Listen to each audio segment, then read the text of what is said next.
하나님 말씀 시편 57편 7절에서 9절.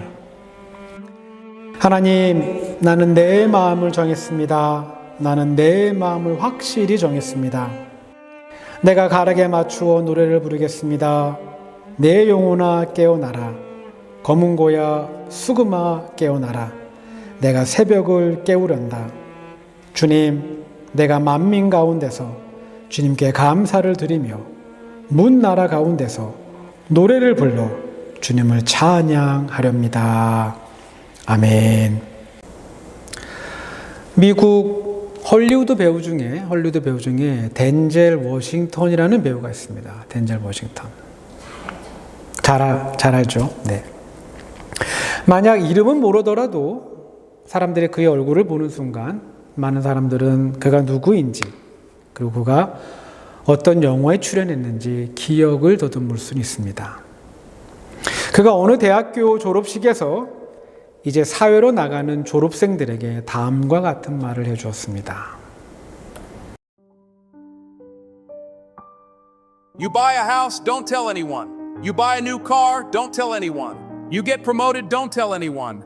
99% of the time, the reason our dreams don't come true when they should is that we open our mouths too early to the wrong people at the wrong times. We make the mistake of sharing our successes with people who claim to be friends. Remember, envy and jealousy are enough for people to feed off you and tear you down. So shut your mouth. 그가 말합니다. 성급하게 입을 열지 말라. 집을 산다면 아무에게도 말하지 말라. 새 차를 사더라도 아무에게도 말하지 마라. 승진하게 된다면 아무한테도 말하지 마라. 99%의 경우 예상했던 우리의 꿈이 이루어지지 않는 이유는 잘못된 사람에게, 잘못된 시기에 너무 성급하게 입을 열었기 때문이다. 우리는 친구라고 주장하는 사람들과 우리의 성공을 공유하는 실수를 한다. 그러나 잊지 마라. 우리 모두는 질투심을 가지고 있다. 질투심은 사람들이 당신을 먹잇감으로 삼고 당신을 무너뜨리기에 충분하다. 그러니 입을 다물어라. 덴젤 워싱턴의 연설에서 매우 분명한 한 가지의 주제가 보입니다. 그건 말입니다. 말. 덴젤 워싱턴은 말을 조심하라고 충고합니다. 말을 조심해라. 심지어 친구라고 생각되는 사람들한테도, 너가 믿을 만한 사람이 한테도 말을 가려서 하라고 말합니다. 사실 그는 shut your mouth, 입을 닥치라고 조언합니다. 입을 닥쳐라. 그리고 비록 가려져 있지만 또 하나의 중요한 주제가 있어 보입니다. 그건 인간, 좀 더 구체적으로 표현하면 인간 본성일 겁니다. 인간의 본성. 인간 본성 안에 있는 악한 마음이, 덴젤 워싱턴은 증오와 질투심을 예로 들었습니다. 인간의 악한 마음이 당신을 충분히 무너뜨리고 망가뜨릴 수 있다는 것을 덴젤 워싱턴은 기억하라고 말합니다. 저는 덴젤 워싱턴의 말에 공감합니다. 깊이 공감할 수 있어요. 왜냐하면 그는 백인이 도미넌트한 사회에서 한 사람의 마이너리티로 살았기 때문입니다. 그는 어릴 적부터 차별과 불평등, 그리고 혐오를 경험했을 겁니다. 인간이 인간에게 가하는 이런 폭력은 언어를 통해 나타납니다. 언어를 통해. 그리고 그 모든 폭력의 중심에는 악한 인간 본성이 자리 잡고 있습니다. 그동안 전 세계에는요, 수많은 전쟁들이 있었습니다. 많은 전쟁들이 있었어요. 근데 이 전쟁들 가운데서 가장 많은 사상자를 기록한 전쟁은 세계 제2차 대전입니다. 약 5,500만 명이 죽었습니다. 5,500만 명. 우리는 숫자가 너무 크면요, 실감이 잘 나지 않습니다. 실감이 잘 안 나요. 현재 대한민국의 인구는 5,180만 명 정도라고 합니다. 그렇다면요, 세계 제2차 대전 때에 대한민국 전체 인구가 사라진 겁니다. 이 끔찍한 폭력의 중심에 나치가 있습니다. 나치. 뉘른베르크, 독일의 수도 베를린에서요, 남서쪽으로 379km 떨어진 곳에 위치한 도시입니다. 뉘른베르크는 아돌프 히틀러가 가장 사랑했던 도시라고 합니다. 히틀러가 가장 사랑했던 도시. 1933년 나치당이요, 마침내 정권을 차지합니다. 그리고 같은 해 5월 1일 나치당은 뉘른베르크에서 전당대회를 실시합니다. 전당대회의 하이라이트는 리히투듬, 번역하면 빛의 성당입니다. 빛의 성당. 히틀러가 연설에 앞서 단상에 오릅니다. 단상 주변에 약 10m 간격으로 설치된 서치라이트에 전기가 들어오고 강한 빛이 수직으로 올라갑니다. 수십 개의 빛 기둥들이 어두운 밤하늘을 환하게 비춥니다. 행사장 안을 가득 메운 사람들은 오직 두 개의 색, 흑과 백, 즉 어둠과 빛이 만들어내는 이분법적인 광경에 몰입됩니다. 이 시각적 효과가 주는 목적은 굉장히 분명합니다. 어둠은 독일을 의미하고 빛은 히틀러입니다. 1차 세계대전 이후 독일은 전쟁 패전국이 됩니다. 1차 대전 이후 독일이요, 유럽 국가들에게 갚아야 할 돈이 산더미처럼 쌓입니다. 나치의 전당대회는 이 어려운 현실을 타개할 수 있는 방법, 국가 재정의 붕괴를 막을 수 있는 방법은 오직 히틀러라고 선전합니다. 히틀러. 물론 이 시각적인 이 퍼포먼스 하나로 나치당이 1933년부터 1945년까지 12년 동안 집권할 수는 없습니다. 나치당의 언어가 사람들을, 즉 독일의 그 평범한 사람들을 유대인 600만 명을 죽이는 광기로 몰고 갑니다. 나치당의 중심에는 물론 히틀러가 존재합니다.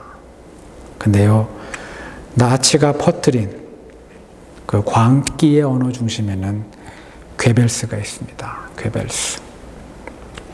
괴벨스가 강하게 믿고 있던 신념이 하나 있었다고 합니다. 그가 믿고 있던 신념. 그건 분노와 증오는 대중을 열광시키는 가장 강력한 원동력이다. 오늘날 많은 심리학자들이요, 오늘날 특히 사회심리학자들은 이 괴벨스의 신념에 일리가 있다고 말합니다. 사람과 사람이 친밀해지는 참 여러 가지 방법이 있는데요. 같이 밥을 먹는다든지, 아니면 같이 비슷한 취미를 한다든지, 이런 활동을 할 때 사람과 사람은 친해질 수 있다고 합니다. 근데요, 누군가와 가장 빨리 돈독해지는 방법은 다른 누군가를 험담할 때, 다른 누군가를 같이 비난하고 욕할 때 사람들은 급속도로 가까워진다고 합니다. 공동의 적을 만들고 같이 분노하고 같이 증오할 때 집단의 결속력은 높아진다고 합니다. 괴벨스는 독일 국민들을 집단적으로 선동하기 위해 분노와 증오의 대상을 찾습니다. 적절한 대상을 찾기 위한 그의 질문은 단순합니다. 독일 사회에서 누가 가장 쉽게 미움을 받을 수 있는가? 후보에 오른 사람들은 집시, 동성애자, 장애인, 그리고 유대인과 슬라브족이었다고 합니다. 괴벨스가 찾은 답은 지금 우리 모두가 알고 있는 유대인입니다. 유대인. 돈이 많아서 잘 살지만 힘은 없습니다. 힘은 없어요. 제1차 세계대전 이후 갚아야 하는 많은 전쟁 배상금, 그리고 유럽에 퍼진 경제 대공황, 독일은요 2중, 3중으로 어려웠습니다. 괴벨스가 선동합니다. 독일 은행의 50%, 독일 신문사의 50% 이상을 소유하고 있는 게 누군 줄 알고 있는가? 바로 유대인이다. 유대인이 독일 은행의 지분 50%, 그리고 신문사 지분 50%를 소유했다고 해서 독일이 전쟁에서 지고 유럽의 경제가 나빠지는 일은 벌어지지 않습니다. 안 벌어져요. 유대인들의 투자가 독일 경제에 도움이 되면 도움이 됐지 독일 경제를 망치지는 않습니다.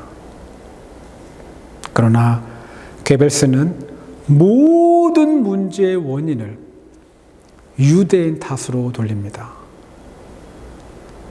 나치의 언어에 선동된 독일 국민들은 유대인들을 향해 분노합니다. 그리고 증오하고 결국엔 혐오합니다. 괴벨스가 한 유명한 말 중에 다음과 같은 말이 있습니다. 거짓말을 한 번, 두 번 말하면 사람들은 의심하지만 계속 말하면 믿게 된다. 100%의 거짓말보다 99%의 거짓말에 1%의 진실을 섞으면 더 나은 효과를 만든다. 괴벨스의 말을 보고 있으면 그의 본성도, 그의 악한 마음도 보이는 것 같습니다. 독일 국민들이 처음에는 이상하게 들렸던 말도 안 되는 괴벨스의 말을 차츰차츰 믿게 됩니다. 그리고 평범한 독일인들의 머릿속에 인간 개개인의 가치가 다르다는 생각이 확실하게 자리를 잡습니다. 어떤 사람들은 고문을 받고 말살을 당해도 괜찮은 사람이 있고, 어떤 사람은 다른 사람보다 항상 우월하다는 확신을 가지게 됩니다. 나치의 언어에는요, 질문이 없었다고 합니다. 오직 느낌표만 강조되었다고 합니다. 이제 독일 전체가 양심의 작동 없이 유대인 학살에 동참하는 만행을 저지릅니다. 요한복음 19장 대제사장들의 말이 나옵니다. 대제사장들. 이스라엘 사회에서 가장 중요한 위치에 있는, 그리고 하나님에 대해서도 가장 많이 알고 있으며 특히 하나님이 가르쳐준 법, 그 율법에 대해서도 매우 능통한 사람들입니다. 원래는 한 명이어야 하는데 예수님 당시 로마 정부 때문에 두 사람이 되었습니다. 형식적인 대제사장, 그리고 실질적인 대제사장. 그래서 요한복음 19장에는요, 대제사장의 말이 아니라 대제사장들의 말이 기록되어 있습니다. 그들의 말이 흥미롭습니다. 물론 그 말이 안나스의 말인지 아니면 가야바의 말인지 요한은 구분하지 않았습니다. 그 말이 친로마 인사의 말인지 아니면 반로마 인사의 말인지 따지는 게 그렇게 중요하지 않아 보입니다. 왜냐하면 정치적 성향이 친로마이든 아니면 반로마적인 입장을 갖고 있던 두 명의 제사장 모두 분노와 증오의 대상이 동일했기 때문입니다. 같았기 때문이에요. 요한복음 19장 6절에서 7절입니다. 대제사장들과 경비병들이 예수를 보고 외쳤다. 십자가에 못 박으시오. 십자가에 못 박으시오. 그러자 빌라도는 그들에게 당신들이 이 사람을 데려다가 십자가에 못 박으시오. 나는 이 사람에게서 아무 죄도 찾지 못했소 하고 말하였다. 유대 사람들이 그에게 대답하였다. 우리에게는 율법이 있는데 그 율법을 따르면 그는 마땅히 죽어야 합니다. 대제사장들, 예수님을 십자가에 못 박으라고 외칩니다. 예수 그리스도가 행한 일을 보고, 그분이 하신 일을 보고 그분이 누구인지 정확히 알아야 하는데 그들은 알지 못합니다. 알지 못해요. 예수 그리스도가 전한 말씀을 듣고 구약 성경이 바로 이분을 예언하고 있다는 것을 그들은 깨달아야 하는데 그들은 깨닫지 못합니다. 못 깨달아요. 로마 사람이었던 빌라도가 예수에게서 죄를 찾지 못합니다. 그러나 대제사장들, 율법에 따라 예수는 죽어야 한다고 악을 씁니다. 율법을 주신 분이 바로 눈앞에 있는데, 바로 그들 눈앞에 있는데 그 율법을 핑계 삼아서 예수님을 죽이려고 합니다. 요한복음 19장 15절입니다. 그들이 외쳤다. 없애버리시오, 없애버리시오. 그를 십자가에 못 박으시오. 빌라도가 그들에게 말하였다. 당신들의 왕을 십자가에 못 박으란 말이요. 대제사장들이 대답하였다. 우리에게는 황제 폐하밖에는 왕이 없습니다. 빌라도가 나사렛 예수를 죽이지 않고 놓아주려고 하자 대제사장들이 나서서 말합니다. 우리에게는 황제 폐하밖에는 왕이 없습니다. 이 한마디에 대제사장들의 실체가 드러나는 것 같습니다. 그들의 실체. 대제사장들이 섬겨야 하는 왕은 하나님이지 로마의 황제가 아닙니다. 아니에요. 대제사장들이 믿고 따라야 하는 분은 영원하신 왕, 야훼 하나님이지 결코 로마의 황제가 아닙니다. 아니에요. 근데 대제사장들은 로마의 황제가 자신들의 왕이라고, 자신들의 유일한 왕이라고 말합니다. 예수 그리스도를 없애기 위해 물불을 가리지 않습니다. 아무 말이나 그들은 막 합니다. 막 해요. 그들의 말은 믿음의 말이 아닙니다. 믿음의 말이 아니에요. 즉, 믿음에서 나오는 말이 아닙니다. 그들의 말은 그들의 악한 본성에서 나오는 말입니다. 저는 오늘 시편 57편의 말씀을 다시 살펴보려고 합니다. 그 이유는요, 다윗의 언어가 대단하기 때문입니다. 대단하기 때문이에요. 그의 언어는 많이 다릅니다. 정말 많이 다릅니다. 달라요. 시편 57편의 시작은 다음과 같습니다. 다윗이 사울을 피하여 굴에 숨어 있을 때 지은 시, 성가대 지휘자를 따라 멸하지 말라는 곡조에 맞춰 부른 노래.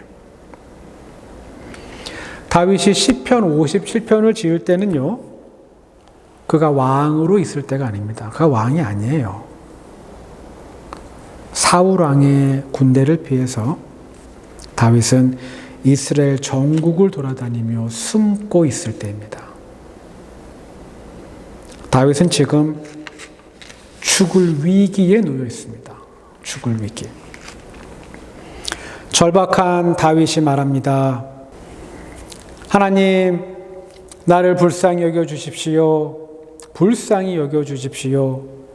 내 영혼이 주님께로 피합니다. 이 재난이 지나가기까지 내가 주님의 날개 그늘 아래로 피합니다. 내가 사람을 잡아먹는 사자들 한가운데에 누워 있어 보니 그들의 이는 창끝과 같고 화살촉과도 같고 그들의 혀는 날카로운 칼과도 같습니다. 그들은 내 목숨을 노리고 내 발 앞에 그물을 쳐놓아 내 기가 꺾였습니다. 다윗은 지금 누구에게 미움을 받는 수준이 아닙니다. 한두 사람에게 욕을 먹고요, 비난의 소리를 듣고 무시를 당하는 수준이 아닙니다.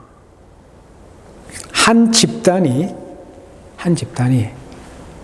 다윗 한 사람을 반드시 죽이기 위해 결집했습니다. 결집했어요.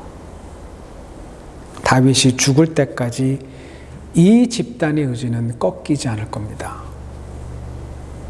다윗은요, 자신이 경험한 이 공포를 사자 무리 한가운데 누워 있는 것과 같다고 표현했습니다.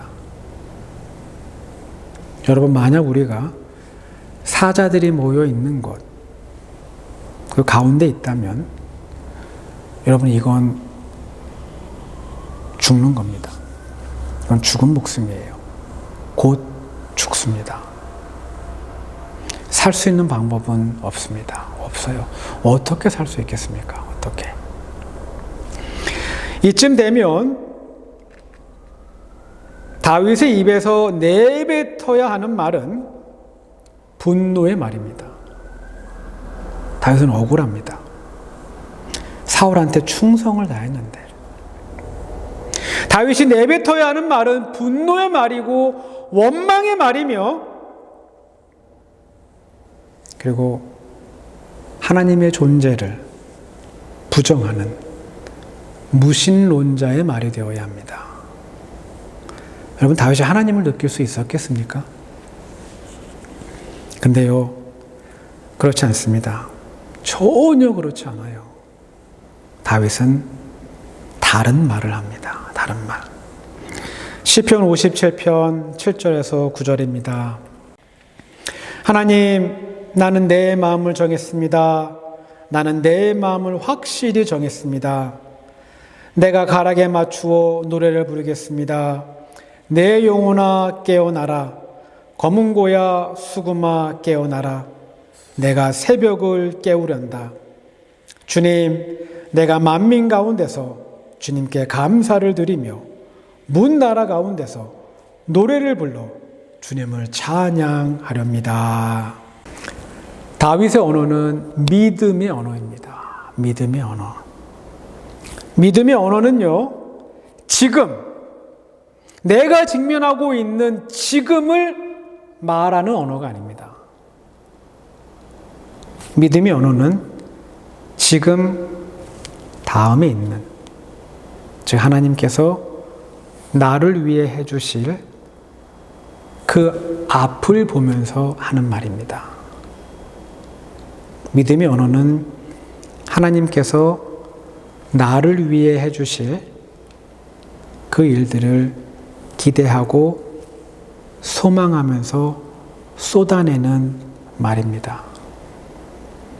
다윗은 그의 말대로 하나님을 찬양합니다.